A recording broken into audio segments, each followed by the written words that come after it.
한경직 목사님이 영락교회를 심호하실 때의 일입니다. 영락교회에서 부흥회를 계획하면서 그 당시에 30대 초의 젊은 목사님을 강사로 초청했습니다. 그 당시에 영락교회는 국내 최대 교회였습니다. 규모면으로도 또 명성으로도 그런 교회가 부흥회를 개최하는데 초청을 받는 것은 대단한 명예고 또한 부담이었습니다. 그래서 초청을 받은 목사님이 사양을 하면서 목사님, 저는 너무 젊습니다. 이렇게 말을 했다고 합니다. 그 말을 들으시고 한경직 목사님이 예수님도 30세에 공생애를 시작했다네. 이렇게 대답을 했다는 것입니다. 여러분, 나이란 무엇입니까? 우리가 어느 나이가 되면 너무 젊지도 않고 너무 늙지도 않고 적절한 나이가 될 수 있다고 생각하십니까?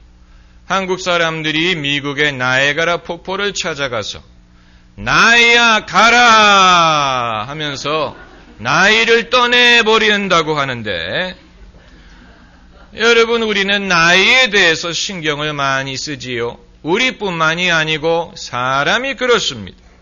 로마의 시저가 알렉산더 대왕의 전기를 읽으면서 눈물을 흘렸다고 하지 않습니까? 그것을 지켜보던 친구가 왜 우느냐 물어봤더니 알렉산더는 나이 30에 세계를 정복했는데 나는 50이 되도록 이룬 것이 없다. 이렇게 대답을 했다는 것입니다. 그러나 여러분, 모든 것은 상대적입니다.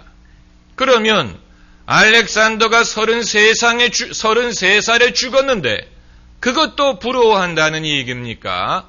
그건 아니지요. 사람마다 때와 시절이 다릅니다. 너무 꽃이 일찍 피면 일찍 시들 수밖에 없습니다. 어떤 분들은 아직도 저를 보고 젊다고 말씀하시는 분이 계시는데 옛날에는 저는 그것을 모욕으로 생각했습니다. 왜냐하면 젊다 하는 말은 경험이 없다 하는 말이니까. 그러나 지금은 칭찬으로 들립니다. 왜냐하면 50을 앞둔 중년 남자를 보고 젊다라고 부르는 것은 칭찬이지요. 그렇지 않습니까? 아직도 매력이 있다. 이런 뜻으로 저는 듣습니다. 오늘 본문의 가브리엘 천사가 사가랴에게 나타났어요. 그냥 천사도 아니고 천사장 가브리엘입니다. 저는 사실 천사를 본 적이 없는 것 같은데 얼마나 신비한 경험입니까? 얼마나 놀라운 일입니까? 그것은 일생에 한 번 있을까 말까 한 그런 영적인 경험입니다. 그리고 가브리엘 천사가 괜히 오겠습니까? 얼마나 중요한 하나님의 말씀을 전하기 위해서 오겠습니까? 천사가 전하는 말은 좋은 소식이지요. 그래서 사가랴에게 기뻐하라. 내 아내 엘리사벳이 너에게 아들을 낳아주리니 너도 기뻐하고 많은 사람이 기뻐하리라. 얼마나 놀랍고 좋은 소식을 전합니까? 그런데 사가랴의 입에서 나오는 첫 말이 무엇인 줄 아십니까? 나는 늙었습니다. 이렇게 말을 합니다. 나는 늙었습니다. 다행히 자기 아내에 대해서는 늙었다 하고 말하지 않고 나이가 많다 그랬어요. 만약에 자기 아내 보고 늙었다 그랬으면 집에 가서 무사하지 못했을 것입니다. 나이가 많다는 말과 늙었다는 말은 뉘앙스가 달라요. 늙었다 하는 말은 부정적인 의미가 담겨져 있는 것입니다. 늙었다는 말은 적어도 사가랴가 나는 늙었습니다 라고 말할 때는 나는 할 수 없습니다 이런 뜻을 담고 있습니다. 그렇기 때문에 가브리엘 천사가 그 말을 기뻐하지 않았던 것입니다. 왜 사가랴의 첫 말이 나는 늙었습니다 라는 말이었겠습니까? 그것은 평소에 그렇게 생각하고 있었기 때문입니다. 사람은 평소에 자기가 마음속에 담아두고 있는 생각이 은연중에 입으로 나오게 돼 있습니다.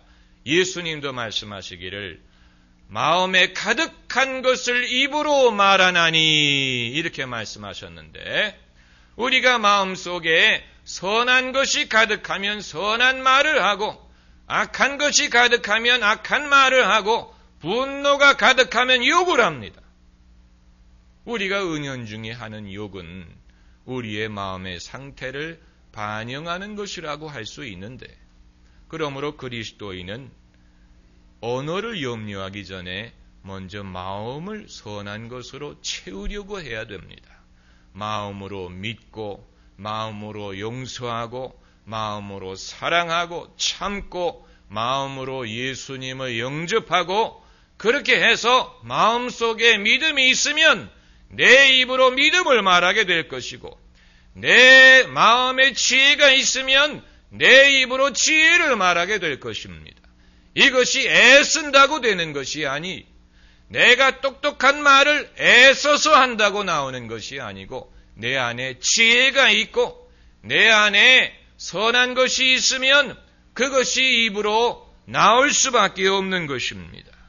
여러분, 나이가 많다는 것은 원래 전통적으로 영광이었지요.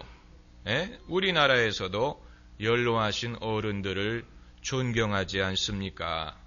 장로라는 말은 원래 연장자라는 뜻입니다. 장로, 엘더, 연장자라는 말입니다. 나이가 들었다는 말은 경륜이 많다는 말이고, 지혜가 있다는 말이고, 지도력이 있다는 말입니다. 그러나 실제로 연세가 드신 분들은 자신의 나이에 대해서 예민하게 생각합니다. 저는 돌아가신 저의 아버님과 대화하면서 그런 것을 느낄 때가 종종 있었는데, 저희 아버님께서는 제 설교를 들으시고 제 설교하는 중에 잘못된 언어 선택에 대해서 종종 지적을 해주곤 하셨습니다.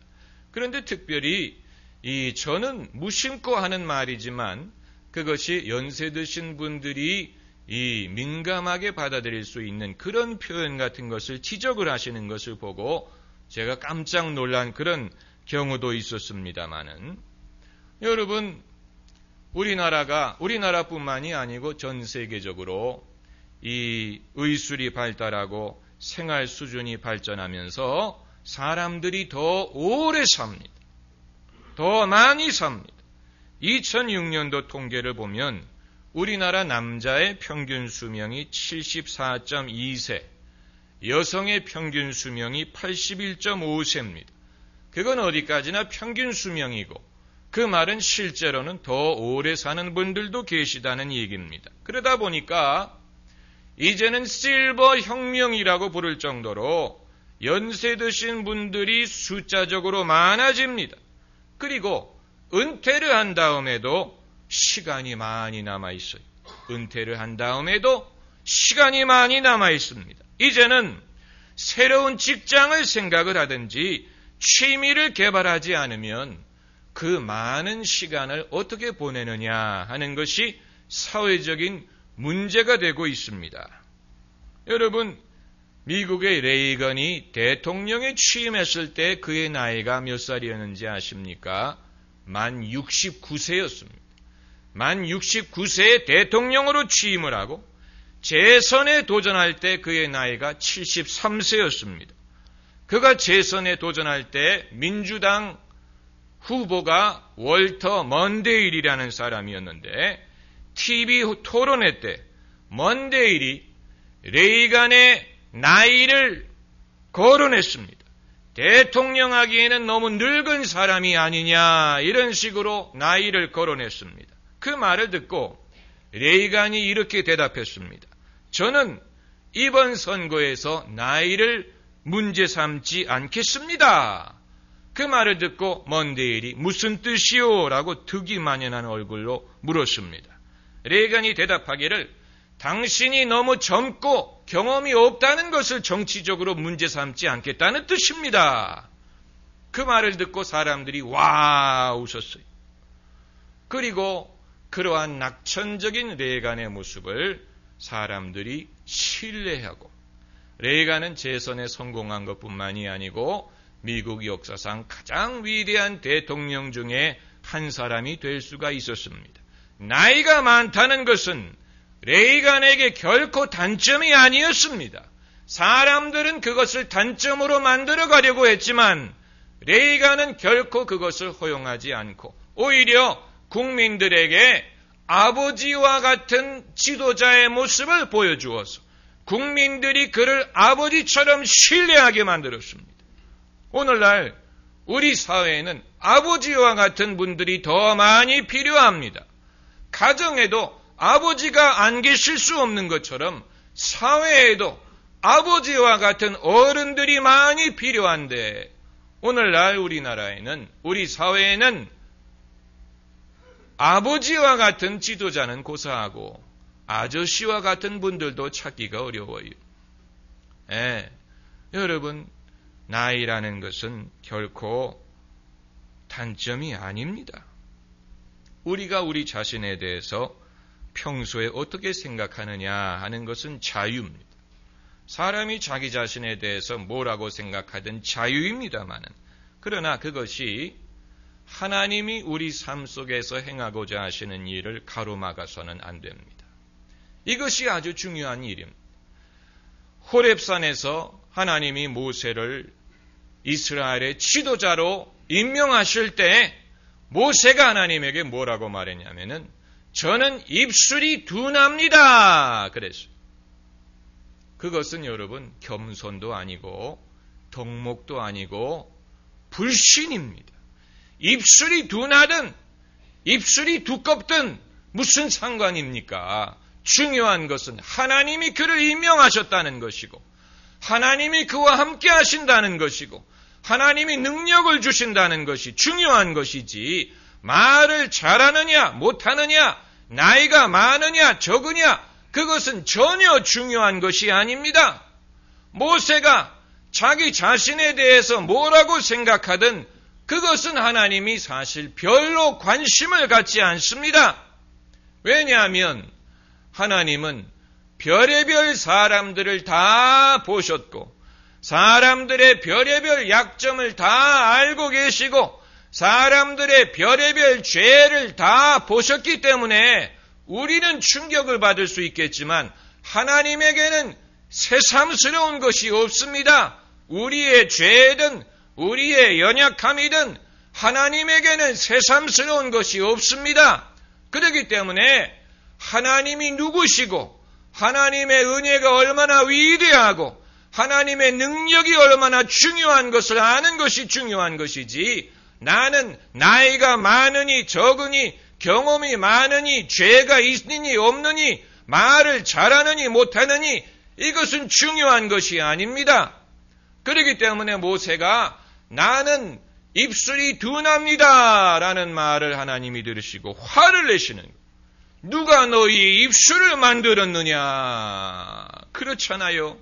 하나님이 우리의 입술을 만드시고 우리의 몸을 만드시고 그런 하나님이 우리에게 말씀을 주시지 않겠습니까? 지혜를 주시지 않겠습니까? 돕는 배필을 주시지 않겠습니까? 돈을 주시지 않겠습니까? 하나님이 무엇이 부족하다고? 다만 하나님이 찾으시는 것은 믿고 순종하는 사람. 믿고 순종하는 사람이 없는 것이 문제지 믿고 순종할 수만 있다면 돈이 없는 것이 문제가 될 수 없고 공부를 하지 못한 것이 문제가 될 수 없고 키가 작은 것이 문제가 될 수 없고 나이가 많은 것이 문제가 될 수 없고 젊은 것이 문제가 될 수 없습니다. 아무렴 어떻습니까? 예수님은 30세에 공생애를 시작하시고 33세에 십자가를 지셨는데 이것은 사람들이 따지는 것이지 하나님은 그것을 따지지 않습니다. 하나님에게는 그것이 문제가 되지 않습니다. 아무렴 어떻습니까? 중요한 것은 하나님에게 헌신된 하나님이 쓰실 수 있는 그릇이 되는 것입니다.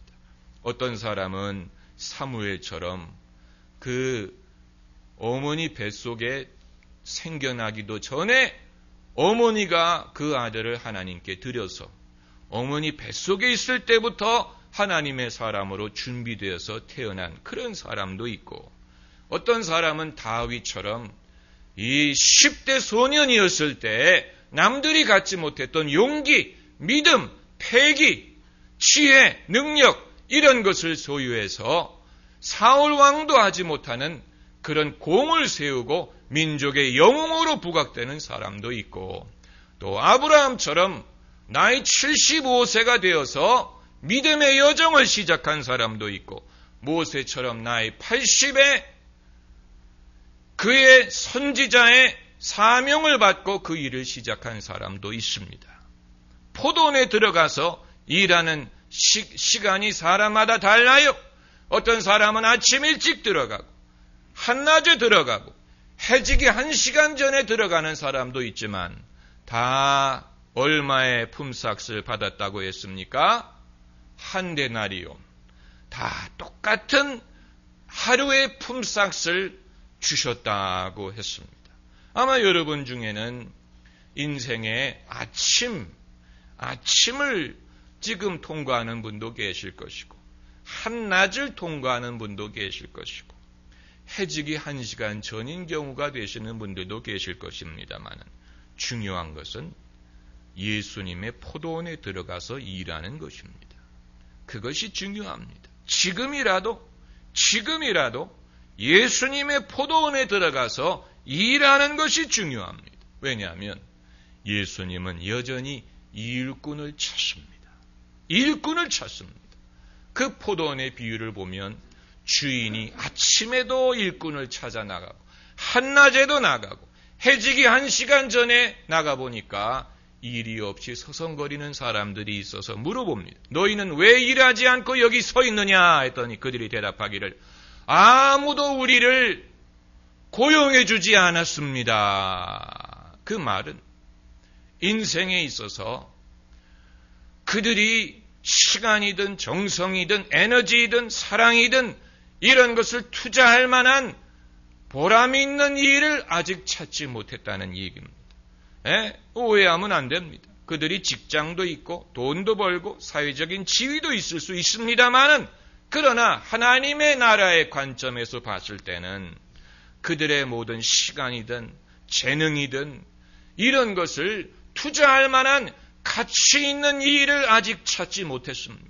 그래서 그들이 하는 말이, 아무도 우리를 써주지 않았습니다. 그렇습니다. 사람은 쓰임을 받는 것이지 자기가 자신을 쓰는 것이 아니에요. 이것은 수동적인 것입니다. 하나님이 우리를 써주셔야 됩니다. 하나님이 우리를 고용해 주셔야 됩니다. 내가 내 자신을 고용할 수 없습니다. 하나님이 우리를 고용하시고, 이것은 이용하는 것과 사용하는 것의 차이인데, 사람은 사람을 이용할 수 있지만 하나님은 우리를 이용하시는 분이 아니고 사용하십니다. 거기에는 차이가 있어요. 다시 말하면 하나님이 당신의 이익을 위해서 우리를 쓰고 버리는 것이 아니고, 우리를 귀중히 여기시고 아끼시고 사랑하시고 우리를 찾으시고 우리와 교제하기를 원하시고, 그리고 우리를 당신의 선한 일을 위하여 사용하신다는 것입니다. 할렐루야. 여러분, 사람이 한 번 살면서 가급적이면 젊음을 유지하고 건강을 유지하고 자기 몸을 가꾸고 또 많은 것을 배우고 공부하고 책을 읽고 예술을 공부하고, 그러면서 자기 자신을 좀 더 값지고 그 자기의 가치를 높이려고 하는 그 목적이 있을 것이 아닙니까? 사람이 자기의 젊음을 보존하려고 애쓰고 미모를 보존하려고 애쓰는 것이 그저 무슨 이십니까? 자기의 공부하고 책을 읽고 교양을 쌓는 것이 사람들 앞에 자랑하기 위한 것입니까? 아니지요. 인생은 그렇게 단순한 것이 아니에요. 사람은 뭔가 자기 자신의 가치를 높여서 좀 더 값진 일, 좋은 일에 적합한 그런 인물이 되기를 사모하는 것입니다. 모든 사람이 그래요. 그것이 반드시 어떤 정규 공부의 과정이 아닐지라도 예술을 통해서라든지 음악을 통해서라든지 엔터테인먼트를 통해서라든지 운동을 통해서라든지 사업을 통해서라든지 어떤 방면으로든지 젊은이든 나이든 사람이든 자기의 가치를 높이고 사람들에게 귀중히 여김을 받고 인정을 받고 보람 있는 삶을 살기를 갈망하는 것이 있습니다. 결혼을 한 후에도 여성들이 자식을 키우고 남편 돕는 일에만 만족하는 것이 아니고 무엇을 끊임없이 배우고 또 무엇을 추구하는 이유가 거기에 있는데 이러한 사람의 동기의 중심에는 결국 포도원에 들어가지 못하고 서성거리는 사람이 아무도 우리를 써주지 않았다라고 말하는 것과 같은 그런 것이 담겨져 있는 것입니다. 누군가가 나보다 크신 분이 뭔가 선하고 놀라운 일을 위하여 나를 써주시기를 바라는 그런 면이 있습니다. 그건 하나님을 믿든지 안 믿든지 예수님을 믿든지 안 믿든지 마찬가지. 다만 예수님을 믿은 다음에 내 안에 그 소원이 무엇이었는지를 구체적으로 발견하는 것이고 그리고 그것을 믿음 안에서 이제 해결할 수 있다는 것을 발견하는 것입니다. 그렇기 때문에 예수님을 안 믿는 것이 손해예요. 예수님을 믿지 않는 것이 손해입니다. 왜냐하면 예수님을 믿기 전까지는 자기의 인생의 주인이 누군지를 알지를 못하는 것이기 때문에 내 인생의 주인이 누군지를 알지 못하는 것입니다. 그것은 소위 론인, 한국말로는 낭인이라고 부르지요. 낭인이란 말은 섬길 주인이 없는 사무라이라는 뜻입니다. 옛날에 사무라이들 중에 자기가 섬기던 주인이 암살을 당한다든가 죽었을 때는 낭인이 돼가지고 낭인이 돼가지고 방황을 했습니다. 왜냐하면 섬길 주인이 없기 때문에 그걸 론인, 낭인이라고 불렀는데 여러분 이 세상에는 그런 낭인과 같은 삶을 사는 사람들이 있습니다. 누가 우리의 주인이 되실 수 있느냐? 세상에서 섬기는 주인들은 다 우리를 써버리고 버리지요. 이용하고 버리지요. 예수님은 그렇지 않습니다. 할렐루야. 예수님을 우리의 주인으로 모셔야 되는 것입니다. 예수님, 수고하고 무거운 짐진 자들아 다 내게로 오라. 내 멍에를 지고 내게 배우라. 내 멍에는 쉽고 내 짐은 가벼우니 너희의 마음이 쉼을 얻으리라. 사가랴가 나는 늙었습니다. 이렇게 말하는 것이 하나님 보시기에는 불신이었어요. 불신. 오늘 본문 말씀에 이 20절에 보라 이 일이 되는 날까지 내가 벙어리가 되어 능히 말을 못하리니 이는 내 말을 내가 믿지 아니함이오니와 때가 이르면 내 말이 이루리라. 그러니까 그의 나는 늙었습니다. 이 말은 겸손도 아니고 예절도 아니고 불신이었습니다. 불신. 그래서 천사가 그를 벙어리로 만들었는데 요한이 태어날 때까지 그 말은 이제는 말을 하지 말고 실천으로 순종하고 믿으라는 뜻입니다. 여러분, 말이 많은 사람은 실천하지 않는 사람. 순종하고 믿는 사람은 말이 적습니다. 순종은 입으로 하는 게 아닙니다. 순종은 우리의 행함으로 하는, 실천으로 하는 것입니다. 네. 그래서 엘리사벳이 임신하지 않습니까? 그리고 6개월 동안 숨어 지냈다고 하는데 민망하니까 그렇지요. 남들은 할아버지 할머니가 될 나이에 이제 와서 아빠 엄마가 되니까. 그러나 여러분, 모든 일에는 순서가 있어요. 아빠 엄마가 되고 그리고 나서 할아버지 할머니가 될 수 있는 것입니다. 신앙도 마찬가지입니다. 그래서 엘리사벳이 하는 말이 주께서 나를 돌아보시는 날에, 한번 따라해 보세요. 나를 돌아보시는 날에. 주님은 늘 우리를 돌아보시지만 특별히, 그건 따라하지 마. 주님은 우리를 늘 돌아보시지만 특별히 돌아보시는 날이 있어요. 특별히 은혜를 주시는 날이 있습니다. 인간의 내 부끄러움이 없게 하시려고. 누구에게 우리 부끄러움이 없게 하시려고? 인간에게.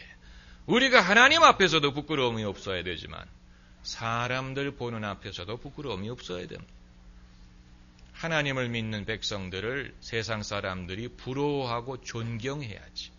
부끄러워해서 되겠습니까? 우리가 사람들 앞에 부끄러움이 없어야지요. 그것이 하나님이 기뻐하시는 일입니다. 하나님이 그렇게 행하여 주실 것입니다. 할렐루야. 기도하십시다.